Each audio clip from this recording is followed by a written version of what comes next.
আজকে 10 তারিখ। আজকে আমরা যাচ্ছি পেলিং এর উদ্দেশ্যে রওনা হলাম।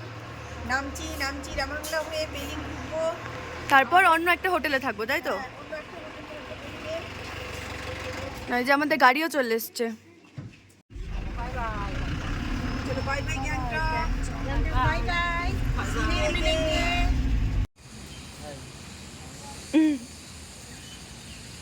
তো এখন আমরা খেতে এসেছি ব্রেকফাস্ট।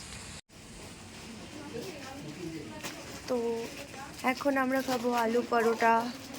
তুমি কি খাবা? কি নিয়েছো দেখাও। কি এটা? এটা হচ্ছে খুব টেস্টি দেখতে। দেখতে টেস্টি। দেখি দেখি তুই কি ড্রেস পরেছিস, ড্রেসটা দেখা। ড্রেস দেখানো কিছু, এটা আমার পরি ড্রেস। পরি ড্রেস? চাইনিজ হয়ে গেছে, চিংচাং ফো। তুই খাবি কি এখন সেটা বল। বৃষ্টি কি খাবি? আমি স্যুপ লাগি। কি বলছো? কি বলছো মাসি, তুমি নাকি কালো কুর্তা নিয়ে যাবো? कहां से मिलेगा काला ब्लैक डॉग? কই? ओए काला कुकुर। এই যে কালো কুকুর। নেই বাবা, ওদিকে তাকা। एक्सप्लेन करो अपने खाने को। पूरी सब्जी।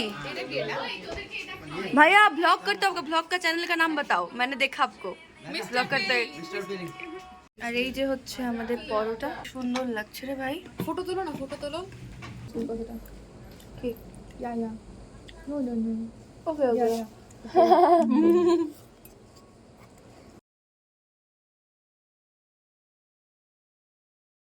তো আমরা এখন কোথায় এসেছি?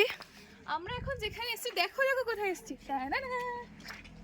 তো আমরা ফার্স্টে গিয়েছিলাম রাহ বাংলা। আর জায়গাটা এত সুন্দর, মানে আমার তো খুবই পছন্দ হয়েছে। মনে হচ্ছিল যে সারাদিন যদি আমাকে রেখে দেয়, মানে থাকতে পারতাম, তাহলে অবশ্যই থাকতাম। আরেকটা কথা বলে দিই, কেউ যদি এখানে ঘুরতে আসো, তারা যদি স্টুডেন্ট হও, যাদের ইচ্ছা আছে যে না ফ্যামিলির সাথে ঘুরতে আসবো, তারা তাদের আইডি, স্টুডেন্ট আইডি অবশ্যই ক্যারি করবে। কারণ এখানে নর্মাল ট্যুরিস্টদের যেমন ঢুকতে টিকিট লাগলো 80 টাকা করে, আর যারা বাইরের ফরেনার তাদের হয়তো 200 টাকা করে। বাট আমরা যেহেতু স্টুডেন্ট, আমাদের মাত্র 20 রুপিস করে লাগলো। তো তোমরা অবশ্যই নিজেদের স্টুডেন্ট আইডি কার্ডটা ক্যারি করবে।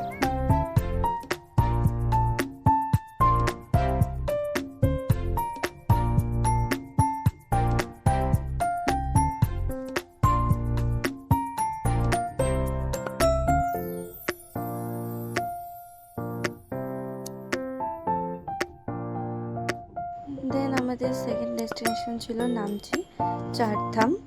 তো আমরা সেখানে গিয়েছিলাম, আর সেখানে গিয়ে আমি এত ফুল দেখেছি, নানা রকম ভ্যারাইটি, মানে প্রচুর ফুল। হয়তো আমি সেগুলো আগে কখনোই দেখিনি, নামও হয়তো সঠিকভাবে জানি না, কিন্তু প্রচুর প্রচুর খুবই সুন্দর জায়গা।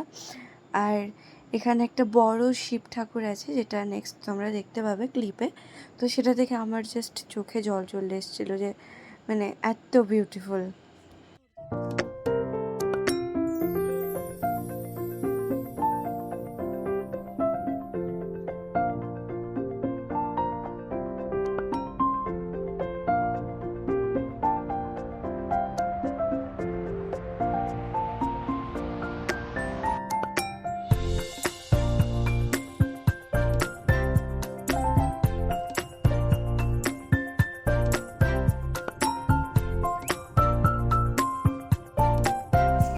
পর ভালো খাবার খাচ্ছি। আন্টি ঠকুনি তো, আন্টি ঠকুনি যেমন তো, শিব ঠাকুরের কাছে এসেছি, তেমন শিব ঠাকুর ভালো খাবার খাইয়েছে। ঠকুনি তো, ঠকুনি তো আন্টি, ঠকুনি তো। এবার না, আমি তাহলে ভাবছি যে আমরা দুদিন বাইরে থেকে আমাদের এরকম অবস্থা, তাহলে ভয় লাগে। তো আমরা খাওয়া দাওয়া করলাম এখানেই, এই মন্দিরের এখানে সব ভেজ ছিল। তো এখন হয়ে গেল আজকে আমাদের এতটাই। এখন আমরা পেলিং এর উদ্দেশ্যে যাচ্ছি। আবার আমাকে একটা ফ্রেন্ডকে দেখাচ্ছি, যে আমাকে বলেছে খুব পছন্দ করেছে। গুলে গোল্লা বাবা, গুলে গোল্লা বাবা, ঠিক ঠিক এদিকে দেখা। OLA OLA OLA OLA. আমরা খুব টায়ার্ড, আজকের মতো এতটাই। আর হোটেলে কি দেখা হবে? না না না, এখনো বাকি আছে। আমরা তো এখন আর 3 দিনে আজকেই এই হোটেলে সবথেকে বেস্ট খাবার পেলাম। হ্যাঁ, আজকে প্রথমবার যেখানে আমরা ঠকিনি এখনো পর্যন্ত। মানে দারুণ সরি, এখনো খাবার। পর্যন্ত সবাই সবাই তো ঠকেছে, কিন্তু চেটে পুটে খেয়েছে, পুরো বাঙালি বাঙালি একটা ব্যাপার। আমি খাইনি, ওরা খেয়েছে, ওরা বলতে পারবে। আমিও খাইনি, আমি মোমো খেয়েছি, কিন্তু ওই পরোটা খেয়েছি আমরা। মানে আমরা তিনজনই খাইনি, কিন্তু আমরা জানি সবার এক্সপ্রেশন, মানে সবার এক্সপ্রেশন থেকে বোঝা গেছে। তো যাই হোক, স্পিডে কথা বলে তোমার ব্লগ উড়ে যাবে।